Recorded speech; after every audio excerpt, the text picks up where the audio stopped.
officer, I know you well.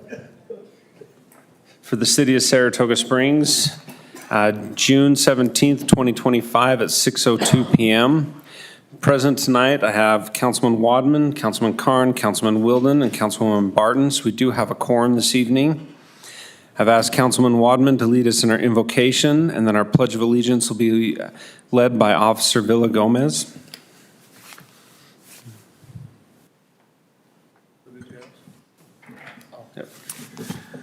Our Father in heaven, we truly are grateful for this season, for this place we have to call home. And we are grateful for those that serve this city, that protect and provide the services that the city offers. And we are grateful for people here that have volunteered their time to contribute to the city as well. And we ask thee to please bless us this evening, our Father in heaven, that we can have thy spirit to be with us as we talk and discuss, that we can be civil and that we can listen and also voice our concerns. We thank thee for this process. We thank thee for this country and ask thee to bless it, especially at this time as we see a lot of division, that we can look at our common and we can become united once again. Say these things in the name of Jesus Christ's name. Amen. Amen. Will the audience please rise and repeat the pledge after me? I pledge allegiance to the flag of the United States of America and to the republic for which it stands, one nation, under God, indivisible, with liberty and justice for all.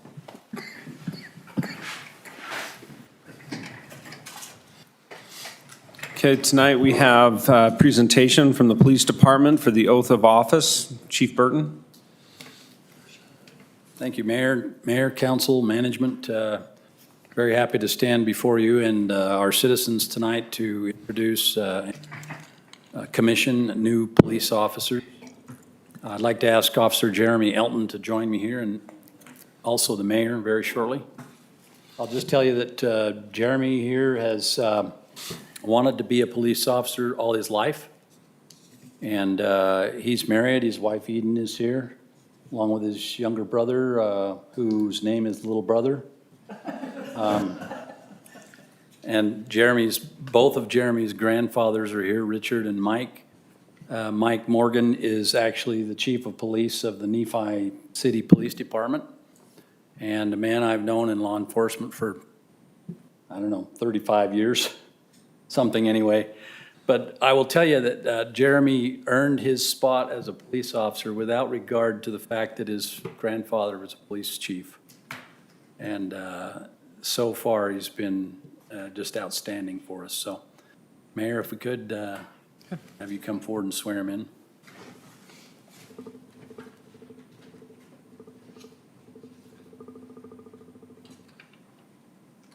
Please raise your arm to a square and repeat after me.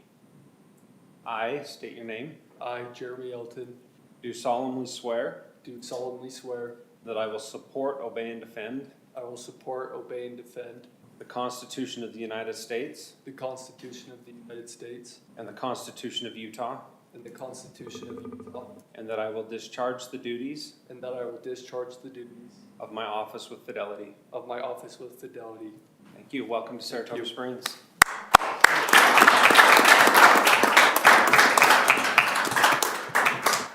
At this time, we also have a commission certificate, and I'll just quickly read this. Saratoga Springs Police Department Certificate of Commission as a Police Officer. The Chief of Police of the Saratoga Springs Police Department has reposed special trust and confidence in the loyalty, valor, fidelity, and abilities of Jeremy Elton. In view of these qualities and his demonstrated potential for this responsibility, he is appointed as a police officer effective June 2nd, 2025. Given under our hands the second day of June 2025 in the city of Saratoga Springs, Utah, signed Jim Miller, Mayor, and Andrew Burton, Chief of Police. Congratulations. Thank you. Yeah.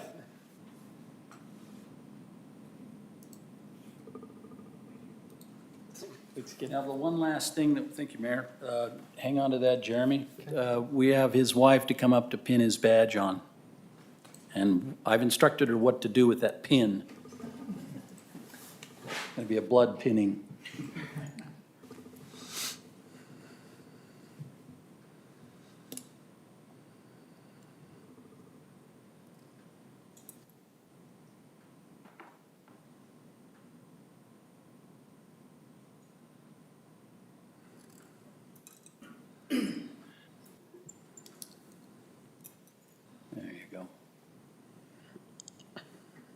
Okay, very good. Good job. Thank you.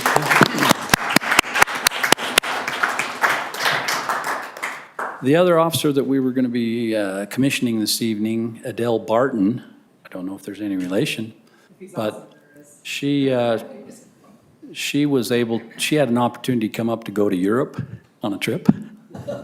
So he said, well, okay. But I'll tell you a little bit about Adele. She was an officer with the Salt Lake City Police Department for 6 years when it became apparent that she was going to have a child.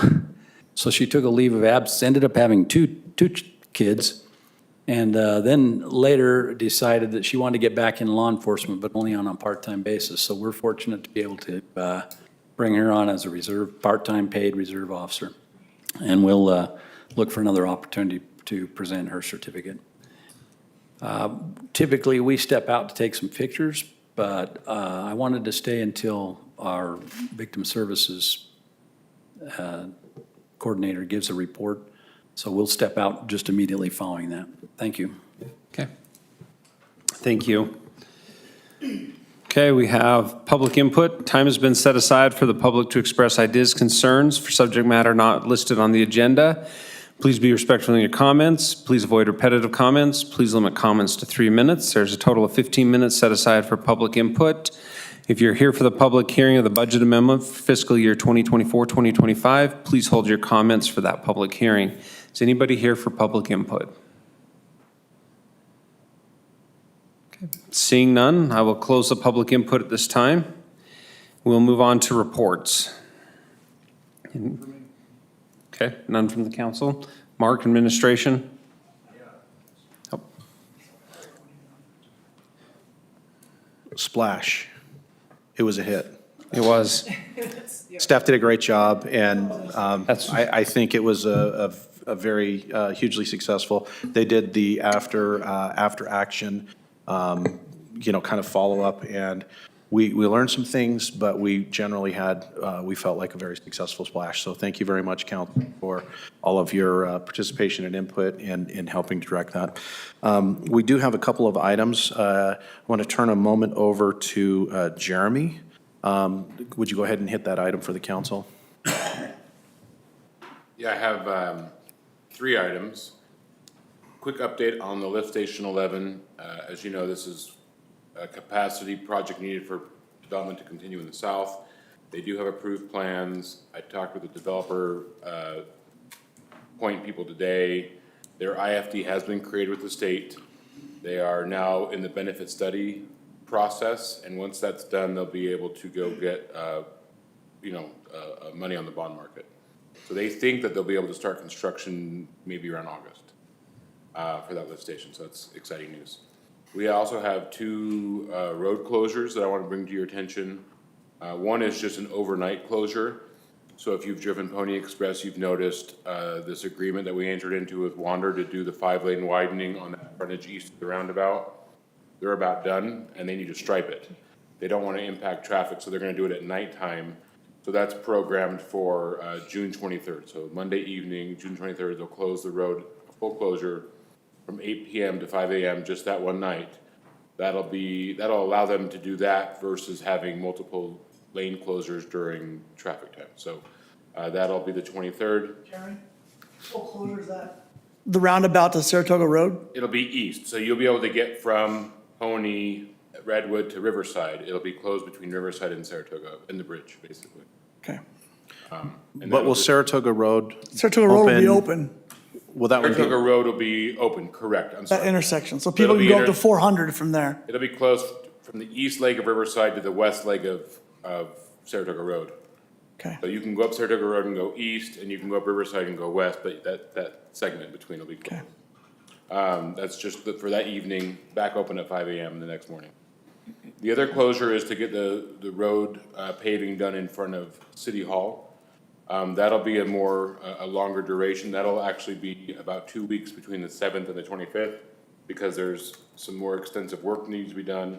of July, So that'll be closed basically just past the current access into the police station courthouse, so that'll remain open. But just north of there, that'll be closed. and then it'll remain open on the north leg, so it'll be like a dead end. If you want to come to Inlet Park, you can get to Inlet Park and go back north, but you can't get from that, south parking lot of Inlet Park to the access to the police courthouse. So, kind of like two dead-end roads that connect. That'll be longer duration, but that's not, there's, going up and around Riverside is a very easy, convenient route, so that should be a fairly minor inconvenience for a small volume of traffic, so. Are we gonna use any digital signage over there? Yeah, there'll be, usually there's about VMS signs about a week in advance, so it says, the board on City Hall closure will be up 7 days prior to the start of work. Okay. So basically, you should see those VMS signs up July 1st, advertising that closure July 7th. I heard Mark likes to direct traffic. He told me that. He did really good. I was impressed. I've already signed up for Splash next year. It was therapeutic. We only had a 25% dissatisfaction rate. Oh, yeah. I just pictured him in a British policeman outfit, the beefeater hat. So, We had him a hall monitor belt. I think only one person actually picked up a vehicle and they need it. no, there was many more. I got most of them. We did have one other staff update. Spencer, could you give the council a quick update? This is on community development block grant funding. Believe it or not, it's been 3 years since we signed our last agreement with them, and we've just received notice for them. So Spencer? Yeah, we just received notice from the county. We're just due for whether or not we want to decide to renew with CDBG, with the county to do our CDBG grants for another 3-year period, or if we want to go independent of them. We anticipate in the next year that we'll probably qualify for entitled funds from HUD that administers the CDBG. So that's just something to keep in mind as well with that. But we're not sure. Eagle Mountain was just recognized as having a population over 50,000, which makes them a direct entitlement city. So in Utah County, it would be Eagle Mountain as the newest city. They estimate their population somewhere over 70,000. You've got Lehigh, Provo, Orem, and I'm not sure that there's That any. was it for the county. That would be it. So once you hit 50,000 and it's recognized, then you can be a direct entitlement city. Lehigh has contracted with MAG to help administer their funds and run some of their programs. But again, it would be kind of up to the council whether we renew for 3 years, in which, or whether we have to send notice by June 27th of this year. So if we send the notice, then we wouldn't get funding this year. It's likely that next year or the following year, we would get funding. Or we could contract with MAG for 3 years, and then certainly in 3 years, we'd then take that over. So we'd like some direction from you all as to how you think we ought to proceed. What are we recognized as? Well, the July 124, they're showing, the census is showing our numbers as 27,411 for last July. 27,000? Or no, I'm sorry, 57,411. Sorry, 57,411, sorry, And what size do you have to be 50,000. So we should be recognized. In theory. Again, Eagle Mountain's probably been over that number for some time, and they just received their letter this last year. Okay. So again, it would be somewhat of a risk. How much is the grant per year? We don't know. It fluctuates each year based on what your applications are for. Do we lose control if we do one or the other? So essentially, if we sign the 3-year agreement, MAG will continue to run it for us. And even though we theoretically would become a direct entitlement city, we wouldn't know what that number is until after. MAG, if we don't sign the agreement and we go off on our own, MAG would not get our population funding for the next couple of years until we would then start receiving it. So we know we're at least a year away from being recognized from HUD. Could be 2, it could be 3. And so by us withdrawing, theoretically, our population wouldn't be counted in the HUD. What do we use the number, Calculations. what do we use this budget for? We would use it for, like, for example, ADA projects. We could use it for ADA. It largely could go towards helping homelessness, addressing homelessness or housing. Senior housing, senior programs, things of that nature. So like, for example, Meals on Wheels is one of those things that's typically funded. In the new city hall, we could begin offering some senior programming. Once we become an entitlement city, we'd have those options to provide programs and things with those funds. Right now, we're just kind of in limbo until we are recognized as that population. Do we have to do 3 years at a time? It's a 3-year agreement with MAG. If we don't renew, are we looked at as being not good community players? You know, I don't go into the minds of other organizations to see how we're perceived, so I don't know. At the end of the day, we're not recognized, and we will be in 1, 2, maybe 3 years. We have residents that depend on the Meals on Wheels and things like that, so to not sign it and cut it off hurts residents. Yeah, very much. So I think it's something we should do, because we have it in place. But we are committing to 3 years, but that risk of 1 to 2 years without this, when we do have residents that depend on it. Right. It's tricky. We think that we'll get recognized, but who knows with what's going on back in Washington, how close they are to, Yeah. keeping up with that. Just do it. They're not really in the habit of doling out a lot of money right now. No, Let's just do it. Just, I would suggest we just go with the county for another 3 years. yeah. that would be my recommendation. Is that pretty much the? Yep. Okay, thank you. We just needed some direction because we got that notice and we need to have an answer pretty quickly, so. We'll let them know that we'll re-up. Spencer, thank you very much. Okay, we have other reports. Oh, Mark, on Splash for future councils, on the council meeting following Splash, you said they gave you a debrief kind of on Splash. Can we have that as part of our report in future Splash? No. Then what was- They had some debrief, and Ann told me about that earlier today, but we can have them come and present to you. Okay, Yeah. Happy to Perfect. do it. It'd be fun to see, like, I know they collect some data for different. Yeah, I'd love to see like the attendance numbers. I think it'd be fun for I mean, I think it's a great thing Yeah. to share. okay, perfect. Okay, last on our reports, the Saratoga Springs Police Department Victim Services Presentation. Hi, my name is Heather Burr. I'm the Victim Service Coordinator with Saratoga Springs Police Department. I'd like to begin with acknowledging the assistance our program currently receives, made possible through VOCA grant funding, awarded to our city and police department by the Office for Victims of Crime. As part of the certified assurances of our VOCA grant, we are required to present a report to our city's governing board, including crime categories under which victims are served, types of services provided, and program accomplishments. I did have a presentation. Are we able to bring that up? Just because it will make a lot more sense if so. Thank you.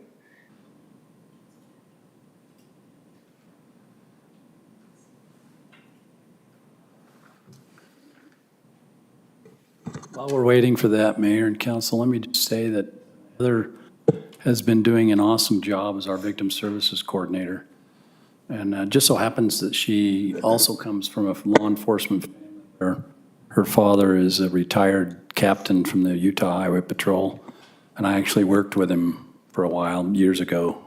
Anyway, Thank kind of you. a side note. Thanks.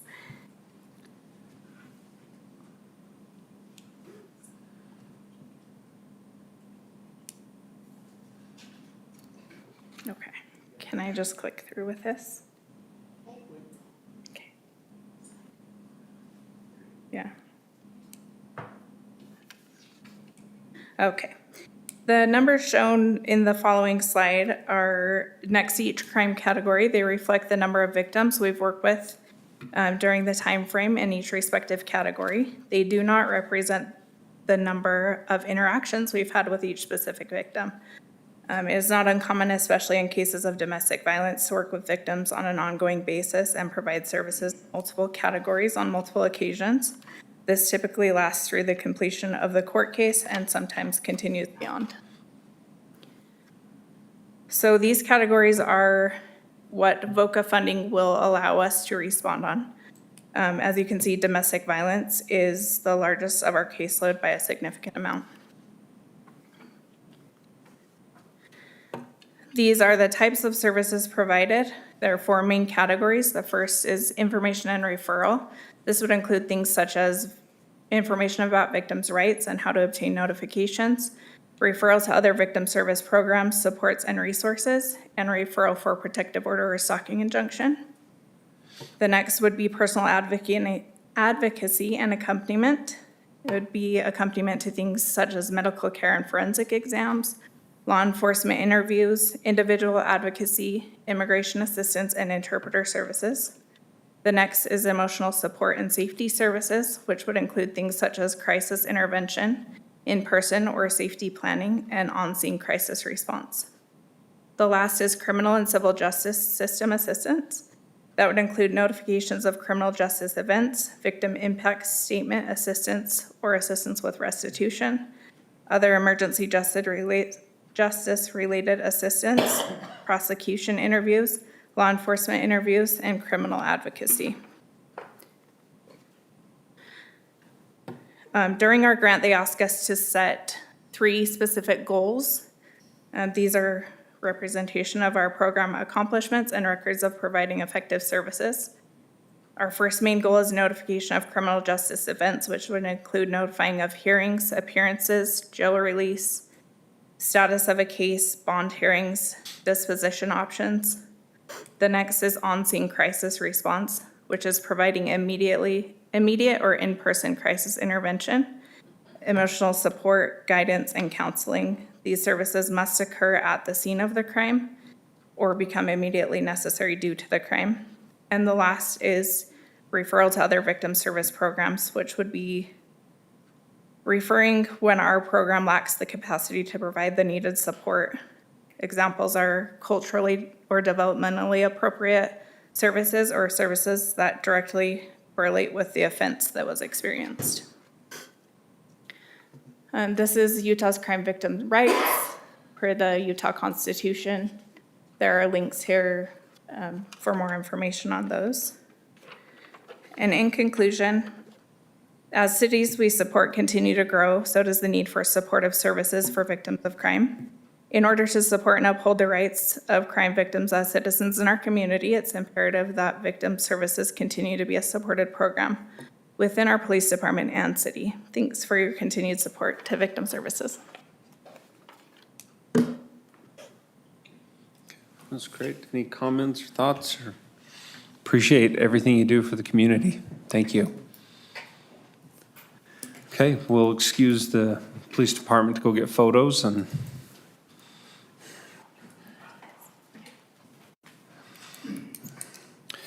okay, I will entertain a motion on the consent. Move to approve consent items? I have first from Councilman Carn, Second. second Councilwoman Barton. All in favor? Aye. Aye. Any opposed? Motion carries unanimously.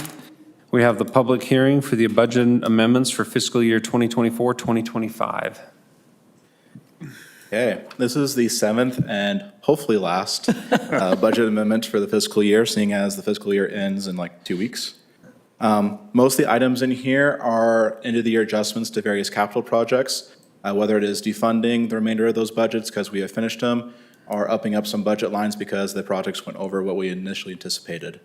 And then also there are a couple ones where we upped up the budgets for some revenue lines because just development revenues are coming a lot stronger than we anticipated over a year ago. So any questions for staff?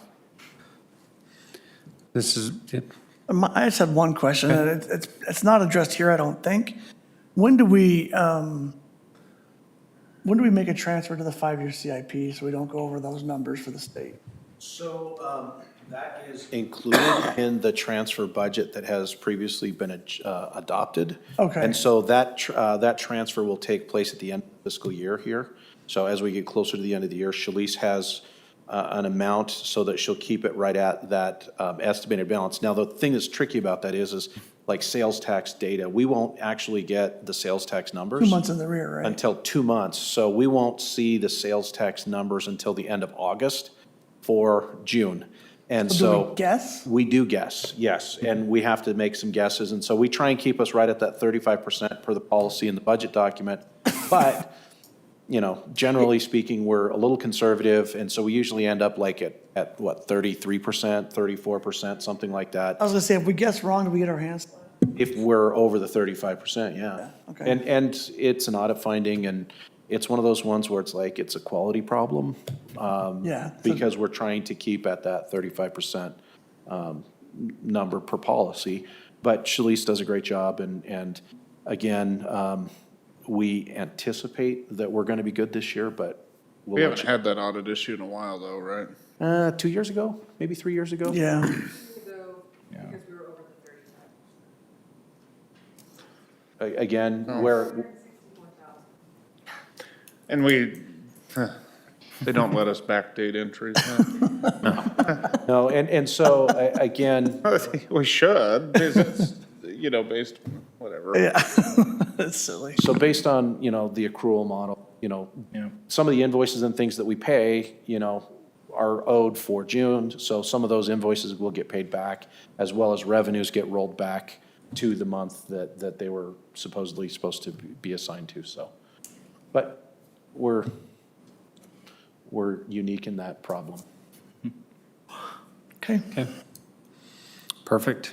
This is a public hearing, so we will open it up for the public to make comments on the consent items. Please avoid repetitive comments. Please be respectful in your comments. Comments are limited to 3 minutes. Is anybody here for the public hearing? On the budget. On the budget? Okay. Seeing none, I will close the public hearing and entertain a motion from council. I'll move that we approve public hearing item 1 as stated on the agenda. I have a first from Councilman Wilden, Second? second from Councilman Wadman. Any further discussion? Barton? Aye. Wilden? Aye. Carn? Aye. Wadman? Aye. Motion passes unanimously. We have business items, approval of a certified tax rate for the year 2025-2026 with no tax increase. So we got the number from the county finally. No tax increase for the property tax year, property tax for next year. This year's rate is 0.001033. Next year's rate is 0.000976. Residents shouldn't see any changes in their property tax from the city's portion of property tax. Do want to just point out quickly, will be a slight increase in the amount of property tax collect because new growth gets added to the calculation. But as new growth gets added, we'll see that benefit, but as far as our rate is continually dropping because of the increased values in the market. Well, the rate declining means that we're staying stable. Yeah. Correct. Right. So we need to make sure we're not saying we're getting less property tax. It is No, I mean, it's stable yeah. line. We get new growth, but that's not part of that Yeah. equation. I looked it up the other day, and we have not increased the rate since 2008, 2009. And it's been decreased 3 times since then. Correct. That's pretty good. I mean, when you look at the surrounding municipalities, school districts, they just continue to raise their property taxes, and I think we've done a great job being fiscally sound and letting growth pay for itself. Okay. There's no other comments. I will entertain a motion. I move to approve business item 1, approval of certified tax rate for tax year 25-26 with no tax increase. Resolution R2533 dated today. Okay, I have a first from Councilman Carn, Second. second from Councilwoman Barton. Any further discussion? Wilden? Aye. Barton? Aye. Wadman? Aye. Carn? Right. Motion passes unanimously. We have the reimbursement agreement for the Fox Hollow N5 Lennar Homes as applicant.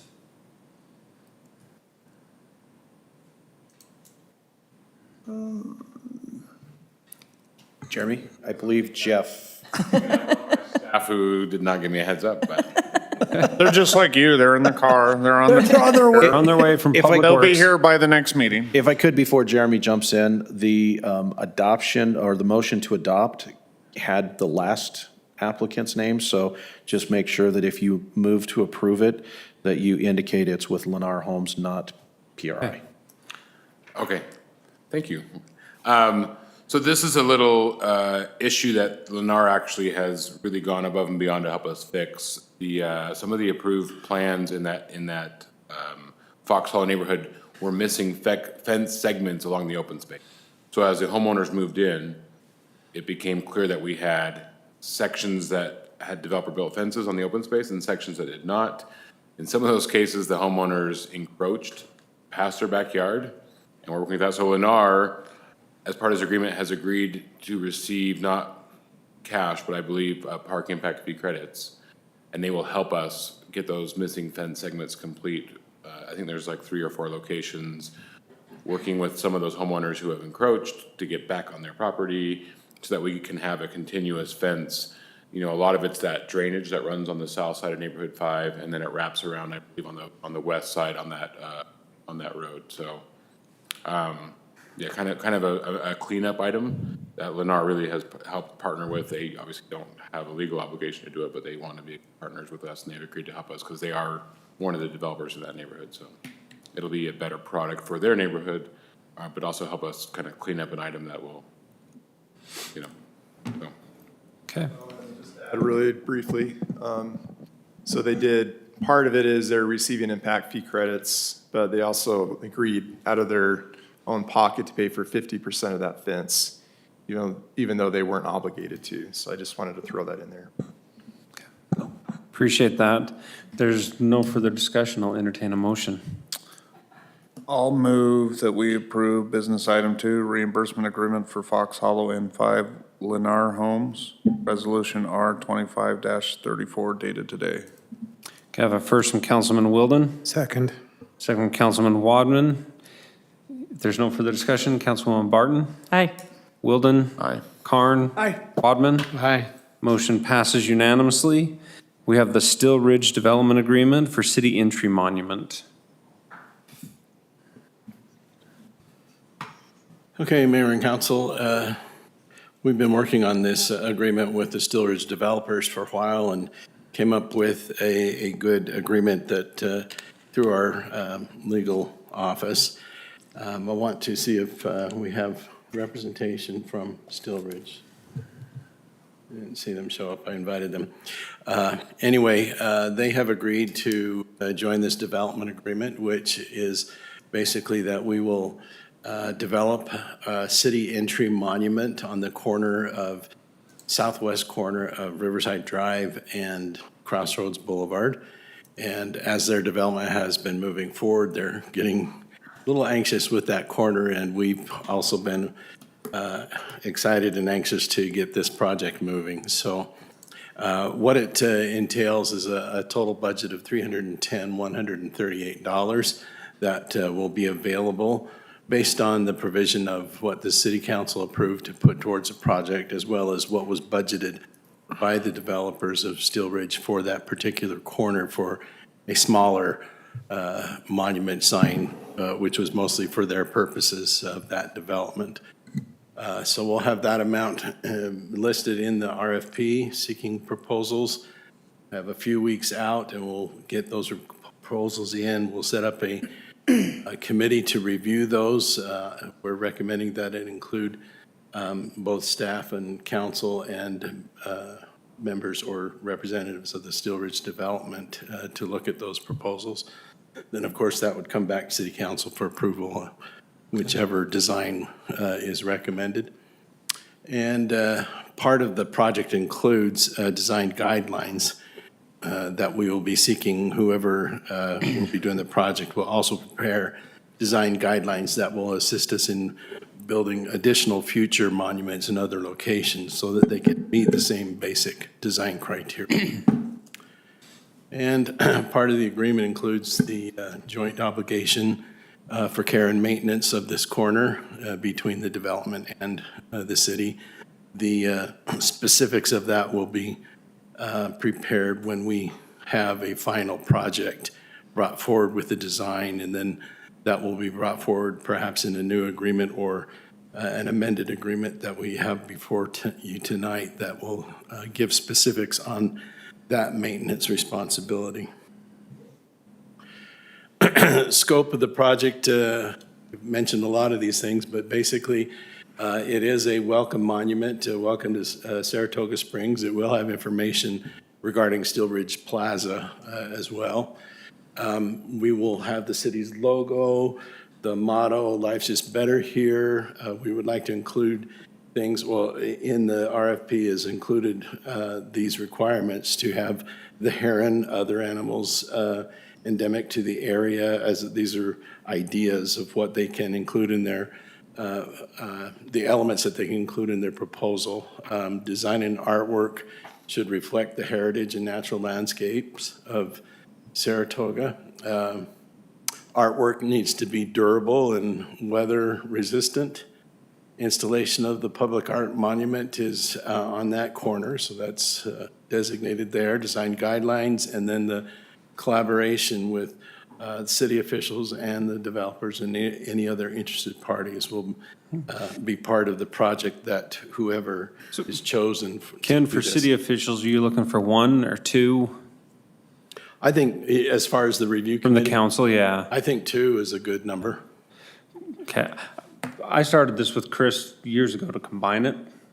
If the council's okay, if Chris is okay, I'd say the 2 of us would finish it. Are we gonna be, developing future code for the, what do we call our zone? The gate, no. Gateway zone? Gateway overlay? Yeah. Are we defining code for that as well, or Well, we do have code that mentions monuments. we're just doing design standards? We're doing design what the entry. Right, we're, Yeah, they- yeah. there will be specific design standards for monuments that we're looking for. Okay. And then this is just the area showing the aerial. The red lines represent the city right-of-way boundaries on that property. That is where most of the monument will end up being, but as planned and as shown in the approved site plan for Steel Ridge, there is some overlap across those property lines. So that's why we are partnering with the developers on this. And then these are just ideas, concepts that we're putting in the RFP for what we would like to see as some of the elements on the project. Hey, Ken, let me ask a question on this. This is in our code for our gateway overlay zone. And Mark, maybe you can help with this also. Does that mean on future developments, new developments that are entering the gateway overlay, that we need to budget for these monuments? So you get to choose. For example, you don't necessarily have to do something on every single business that is in the entry corridor of the city. You can select and you can choose. For example, the monument or the sign that just was moved up here off of Redwood Road. When it's time, we will go back and have that conversation. And at the time we discussed this a few meetings ago, the council said, yes, we want to be setting aside money for these types of enhancements on the entry corridor. So at this point, we're thinking where we're at here, probably something along Pioneer Crossing, depending on what that looks like. But again, on the 2300 border, we don't really have a project yet that would probably be in that. Obviously Redwood Road, probably Pony Express, and probably somewhere along 73 coming in and ultimately at the south end of the city. So, you know, we There's like 6 points maybe, six thinking of. probably, yeah. And then, I mean, in theory, you know, when, say, the Hidden Valley alignment comes into the city or something Yeah. like that. So, I mean, there will be some potentially others, but I think right now we're probably talking 6 or 7. I think the size and scope of this one's a little larger because it's our first one and the land was congruent to It Still works, Ridge. yeah. So again, the only one that's really kind of on the table right now is this particular one. And so. Well, I think there was a missed opportunity years ago at the Four Corners. We don't want to do that again. Correct. Okay. Any other questions? No. There's not, I'll entertain a motion. I'll move that we approve business item 3 as stated on the agenda with staff findings and conditions. Second? I have first from Councilman Wilden, second from Councilman Carn. Any further discussion? Wadman? Aye. Barton? Aye. Carn? Aye. Wilden? Aye. Motion passes unanimously. We have amendments to Title 19 Land Development Code for the City of Saratoga Springs.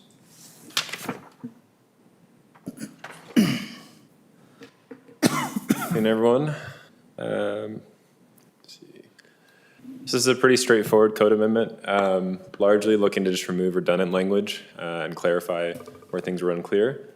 So the first thing we're doing is taking all of our code on the neighborhood commercial zone and consolidated it into the existing regional and community commercial section, because we noticed that with the exception of one thing that I'll come back to, the language was identical. So we're just putting that all into one consolidated section here, so signage in neighborhood, regional, heavy, and community commercial zones.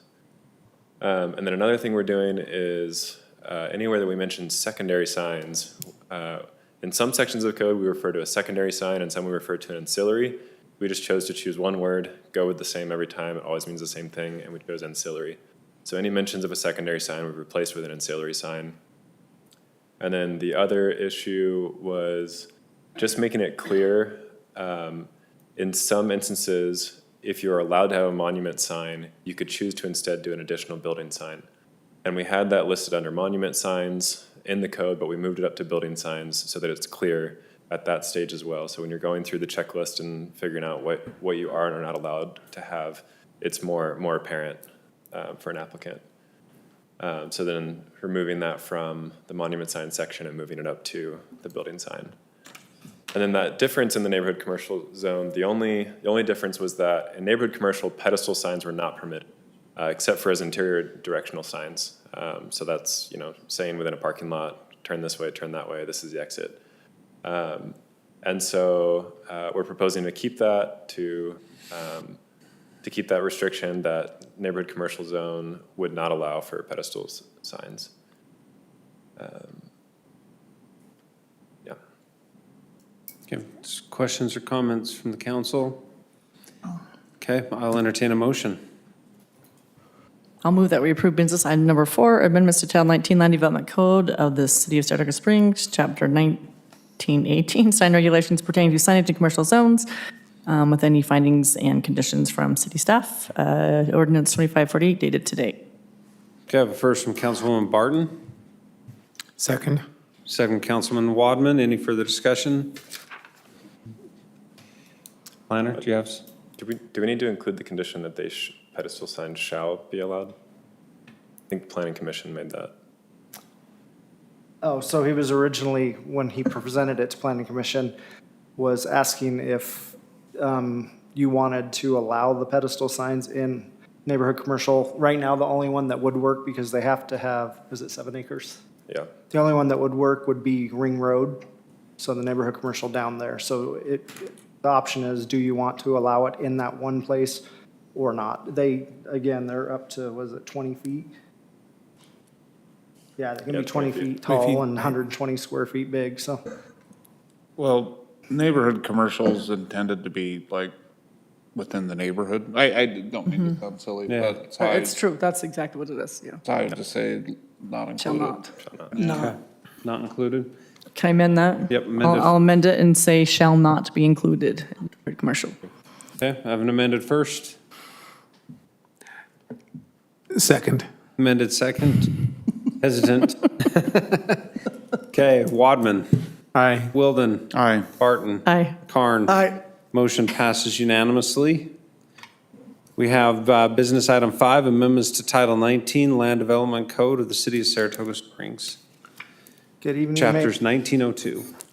Yeah, we came through with the athletic coaching a couple months ago, and it was a little too broad, and so we're trying to clean that up so we don't have any issues with that. We also wanted to clean up fitness center and add a definition for group fitness. Do you want me to read those off to you, or okay? And then That was just the definitions, correct? Yeah. and then add a definition for personal training as well. And then provide the zones that they're allowed in and the parking required for those. Can you go back? Maybe. Or two. The parking?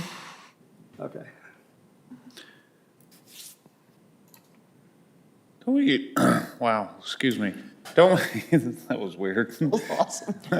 Don't we usually do everything by 1,000 square foot? These ones just looked a little odd to me. I mean, Not for the fitness. So the group fitness, we're actually putting that as the same parking ratio fitness center. Okay. So, That's why it's, okay. Yeah, so that's why it looks a little odd, but that's normally what it is.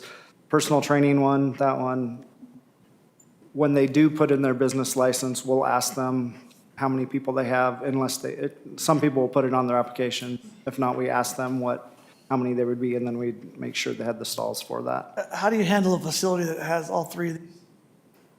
Has all threes? All three that they're, It would be combined. okay, You picked the most.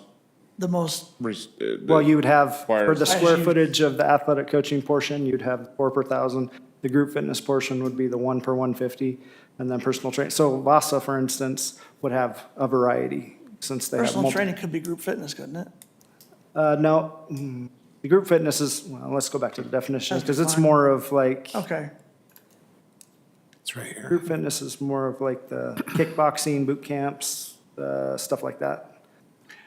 It's where you're with a big group of people, it's not individual.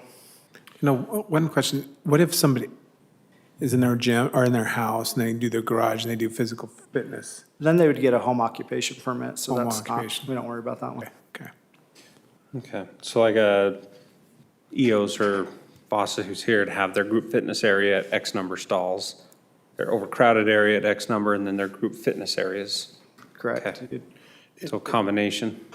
I think somewhat of a clarification, we had an issue where under one interpretation of the code, staff basically responded to an application and said, you don't have enough parking.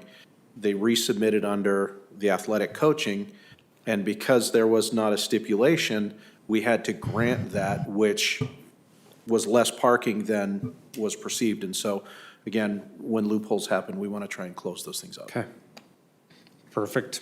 I had one other question just on the permitted uses. What's the thought between on the group fitness 5,001 square foot or larger, not having it in community commercial?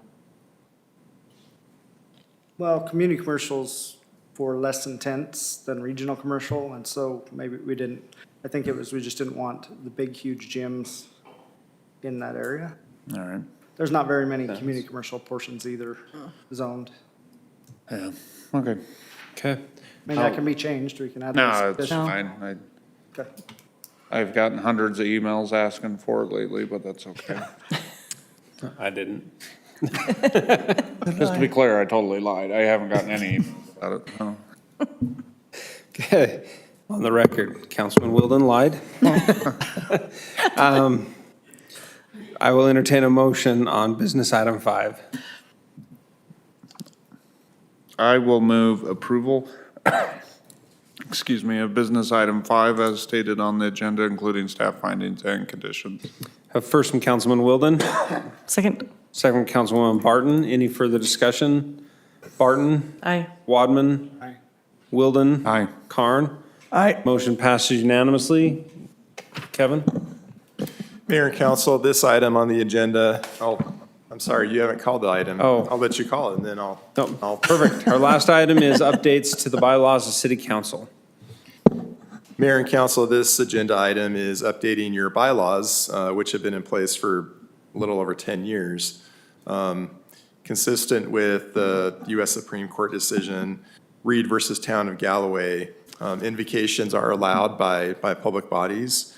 The updates to the bylaws specifically state that the city council is the only, members of the city council are the only individuals that can provide that invocation.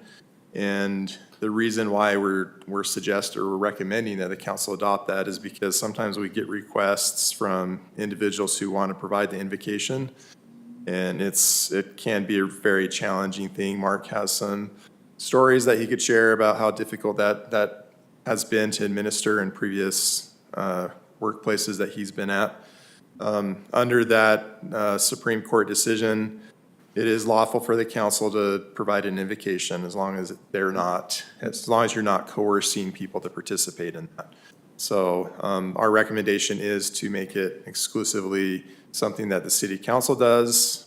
And if other prayers are wanting to be offered, they can do that during the public comment portion.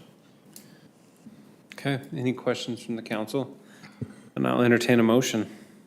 I move to approve business item 6, updates to the bylaws of the city council of the city of Saratoga Springs, resolution 25-34. 35, dated today. I have a first from Councilman Carn, Second. second from Councilman Wadman. Any further discussion?